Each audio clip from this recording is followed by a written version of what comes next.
নমস্কার বন্ধুরা, সকলে কেমন আছেন? আজ মঙ্গলবার আর এখন বাজে সকাল 9টা। আমি সকাল সকাল উঠে আজ রান্নাঘরে চলে এসেছি। আজকে বানাবো হচ্ছে একটু আলু পটল আর রুটি। এইদিকে বাইরের দিকটা তাকিয়ে দেখি প্রচুর রোদ উঠেছে, আর হট করে মনে পড়ে গেল, তাই তো এবছর তো একটা কাজ করিনি, ভাবা মাত্রই বলে ফেললাম, আর নিয়ে চলে এলো এক ঝুড়ি কাঁচা আম। এখন এই আমটারই ব্যবস্থা করতে হবে। তো আমি ঝটপট করে সময় নষ্ট না করে রুটি তরকারি বানিয়ে সবাইকে দিয়ে দিলাম, আমিও খেয়ে নিলাম। আর যেহেতু এখন গাছে পাকা আম, এই তো সময় সিজনে বাড়িতে গাছ থেকে পেড়ে একদম টাটকা টাটকা আম কেটে দিয়ে দিলাম, পছন্দ মতো খাবে, বাকি আমি খেয়ে নেবো। তো আমিও রুটি নিয়ে খেয়ে নিলাম, আর এখানে এই যে আটিগুলো রেখে গেছে ওটাই খাবো। আর আমটা কেটে রেডি করে নিলাম আচার দেব বলে। ছোটোবেলায়, এখন তো সব বড় বড় আমে আচার দিই, যখন ছোট ছিলাম না তখন একদম ছোট্ট ছোট্ট আম কুড়িয়ে নিয়ে আসতাম আচার দেব বলে। সে কী যে মজা হতো তার বলার কথা নয়। দৌড়ে চলে যেতাম আর ওই ছোট্ট ছোট্ট আমের ফলসি দিতাম, আচার দিতাম। এখন তো সেই সব জিনিস উঠেই গেছে বলুন। আম রোদে শুকিয়ে ফলসি করে রাখা ঘরে। আগে আমরা খেতাম যখন আমের সিজন শেষ হয়ে যেত, ফলসিগুলো টক ডালে দিয়ে। এখন ফলসি বলতে হয়তো আমরাই জানবো যে ফলসি আমরা দিতাম, তাছাড়া এখনকার বাচ্চারা আর ওই সব আনন্দ বুঝবে না। এইদিকে ভাবলাম কি রান্না করব, তাই দেখলাম গাছে বেশ সুন্দর কুমড়োর শাকগুলো হয়েছে। যেহেতু এটা শীতের কুমড়ো বলেছে, আর সত্যি জানেন তো একটাও ফুলও নেই। প্রথম প্রথম ফুল ফুটলো, জালি এলো, কিন্তু নষ্ট হয়ে গেছিলো, পরে আর সেরকম একটা জালি নেই। তাই দেখুন কি সুন্দর লাগছে না দেখতে।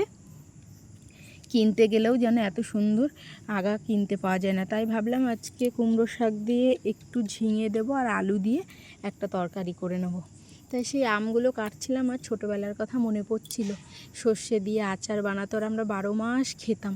আর এখন এই যে বয়েম ভরে আচার বানিয়ে রেখে দেবো, কেউ খাবার নেই, নিজেরও একটু ইচ্ছা করে না জানেন তো খেতে। সময় বিশেষ একটু নিই হয়তো, তাই এই যে গত বছরের আচার আছে সেগুলোকে আর এই বছর রাখবো না ভেবেছি, ওগুলোকে ফেলে দিতে হবে।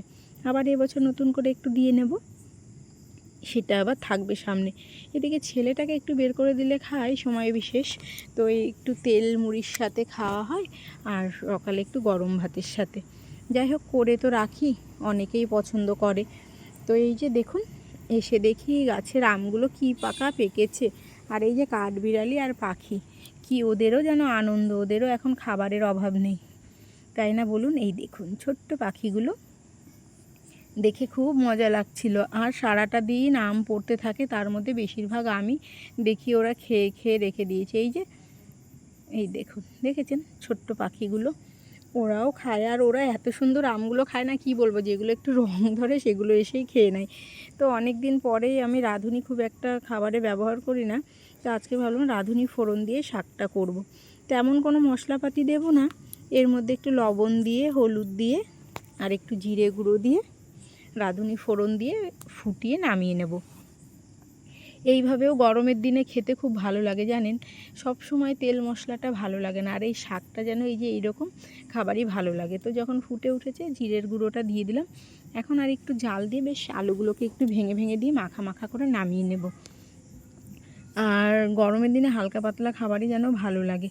আর কুমড়োর শাকগুলো এত ভালো লাগছিল, তো কি বলবো আপনাদের, আসলে কেনার থেকে নিজের হাতে তৈরি করা কোনো জিনিস যদি বাড়িতে হয় না, মনটা যে এত আনন্দ লাগে। আগে ফুলের গাছগুলোই লাগাতাম বেশি, এখন ভাবছি ফুলও যেমন হয় সবজিও কিন্তু খুব সুন্দর হয় বাড়িতে। তো আজ কিনেছিলাম মাছ, আর এই যে এই মাছটা আমাকে ফিরিয়ে দিয়েছে। গিয়ে দেখি নরেন্দাই মাছটা কাটছে। আমি বলছি, নরেন্দা এটা কী হবে? বলছে এটা তোমাকে ফ্রি দিলাম। তো সেই তখন থেকে ভাবছি এত বড় মাছটা দিয়ে আমি কি করব, ঝোল করব, ভাপা করব, কি করব, পিস কটা করব, মানে দুবেলা হয়ে যাবে। তো এই নরেন্দাকে বলতে ইয়ার্কি করতে করতে এলাম। তো যাই হোক, আমি এই যে মাছ ধুয়ে নিয়ে এসেছি, আর ফ্রির মাছটা জলেই চলে গেছে, মাছের ঝোলটা করব।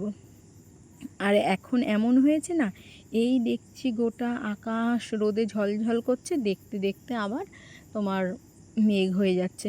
তো এদিকে দেখি টুপটাপ টুপটাপ করে আমগুলো পড়ছে, ঝড়ও আসবে, তো ভাবলাম একটু পেরে নিই কিছু আম। তো এই যে ঝাঁকা দেবো বলেই এলাম, এসে পারলাম কিছু আম। এই দেখতে দেখতেই শেষ হয়ে যাবে জানেন তো। আগে তো গাছে উঠে যেতাম, এখন তো আর সেই বয়স নেই গাছে ওঠার, আর ভয়ও লাগে। এখন ভাবলেও অবাক লাগে যে সেই টাইমটা আমরা গাছে উঠে কত খেলা করেছি, গাছড়া খেলা করেছি, আম খাওয়া, জাম গাছে উঠে যাওয়া, সে যেন কাঠবাড়ির মতো আমরাও উঠে যেতাম। সত্যি কী যে সময় পার করেছি। আমাদের ছেলেরাও জানেন তো, সেই সময়টা এখন একটু গাছে উঠতে গেলে আমরাই বকাবকি করি, এই বাবু এখানে যাস না ওখানে যাস না, আর আমাদের বারণ করলেও যেন আমরা শুনিনি। তো যাই হোক, এই যে অনেক আম পড়েছে, সেগুলোকেই কুড়িয়ে নিলাম। সত্যিই তাই, আমরাই যেন লাস্ট জেনারেশন যেগুলো, সেই আনন্দগুলো পেয়েছি। এই যে দেখুন কত আম যে পড়েছে, আর এই যে এত পাকা পেকেছে, পড়েই ফেটে গেছে, মাটিতে পড়ছে, তাও দেখি ভেতরে ঘাসের ভেতরেও অনেক হয়েছে। এখানে না বিষও দিতে পারছি না, ওই হাত দিয়ে বসে তুলতে হবে। এখানে কিছু কিছু ভালো গাছ হয়ে আছে, বীজ দিলে সব মরে যাবে জানেন তো। এদিকে যাই হোক, আমার রান্না হয়ে গেছে, মনে পড়েছে ওপরে তো আম রয়েছে, বেলা এই গড়িয়ে যায়, আর কখন ঝড় উঠে যাবে ঠিক নেই। তো যাই আমগুলোকে নিয়ে আসি বলে এলাম, এসে দেখি এই ধারে পেয়ারা, প্রচুর পরিমাণে পেয়ারা হয়েছে। দেখুন সূর্যটা কত সুন্দর লাগছে না, আর প্রচুর গরমও পড়েছে, কিন্তু একটু ছাদে আসলে শরীরটা যেন একটু শান্তি লাগে। তো দেখুন আম কিন্তু ভালোই শুকিয়ে গেছে, এই খুব সুন্দর আচার হয়ে যাবে। যাই আজকে তুলে নিয়ে একটু বাগানের দিকে যাব ভেবেছি। পাড়াতে সব বউরাই বাগানে যায়, আজ আমাকে বললো চলো একটু, আমি বলছি চলো, হাঁটতে হাঁটতে একটু গিয়ে দেখে আসি যে কী এমন মজা আছে বাগানে। সবাই মিলে প্রত্যেকটা বউ রোজ বিকেল হলেই চলে আসে আম বাগান ঘুরতে। এই না, এগুলো আগে বাচ্চাদের কাজ ছিল বাগানে ঘোরা, আর মায়েরা তো বকাবকি করতো বাড়ি থেকেই, আর এখন বাচ্চারা বাড়ি থেকে বকাবকি করে, মায়েরা বাগানে আম কুড়োতে যায়। মানে যুগের সাথে সাথে সবই উল্টো হয়ে যাচ্ছে।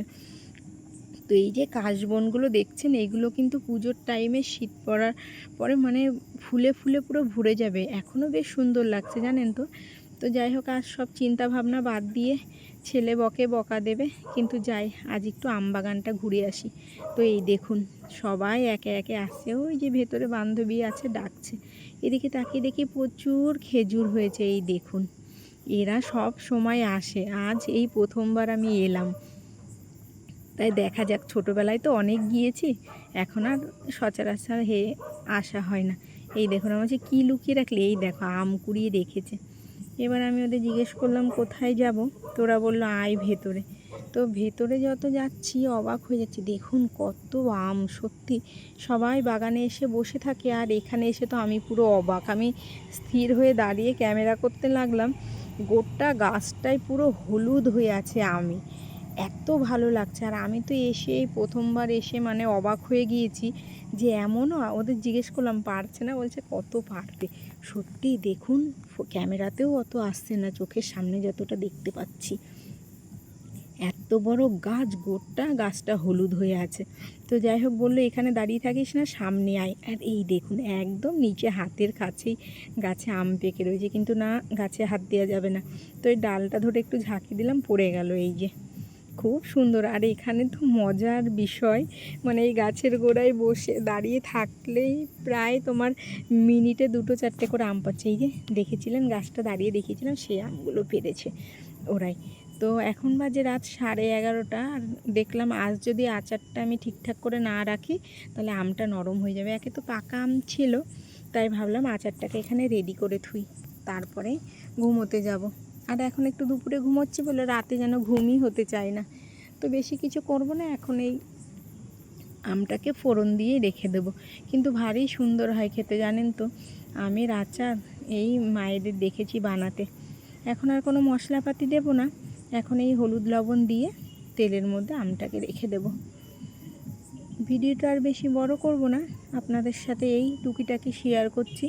আপনারা যে এত ভালোবাসা দিচ্ছেন, খুব ভালো লাগছে। এভাবেই পাশে থাকবেন, সাথে থাকবেন, আর ছোটোবেলাকার অনেক গল্প শোনাবেন, কমেন্ট বক্সে এসে গল্প শোনাবেন, অনেক ভীষণ ভালো লাগে।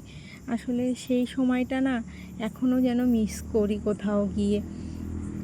এখন তো ফোন হয়েছে, কিন্তু সেই আনন্দটা আর নেই যেটা আমরা ছোটোবেলায় পেয়েছি। যে আম কুড়ানো, আমে আচার দেওয়া, আমাদের তো সেই ছোট ছোট আমে থেকে আচার দেওয়া শুরু হতো। সেই সব দিনগুলো মনে পড়লে ভারী মনে একটা কোথাও কোণে যেন দুঃখ পায়। সত্যি সময়গুলো কি করে কেটে যায়। পার হয়ে গেল, সব বড় হয়ে গেলাম, আমরা মা হয়ে গেলাম, বাচ্চারা বড় হয়ে গেল। বলুন, এগুলো ছিল মায়েদের কাজ। এখন আমরাও মা, তাই এখন আমাদের বাচ্চাদের জন্যও তৈরি করছি। দেখুন, আমগুলো একটু পেকে গিয়েছিল, তো এর জন্য আমটা নরম হয়ে যাওয়ার খুব সম্ভাবনা থাকে। তো যাই হোক, যা হবে দিয়ে রাখি, বছরের কিছু জিনিস একটু শক্ত থাকেই। তো যাই হোক, এই যে আমি এখন এটাকে আর বেশি কিছুই করব না, এটাকে এভাবেই রেখে দেব। সবাই ভালো থাকবেন, সুস্থ থাকবেন। আজকে ভিডিওটা আর বাড়ালাম না, এখানেই শেষ করলাম। রাধে রাধে।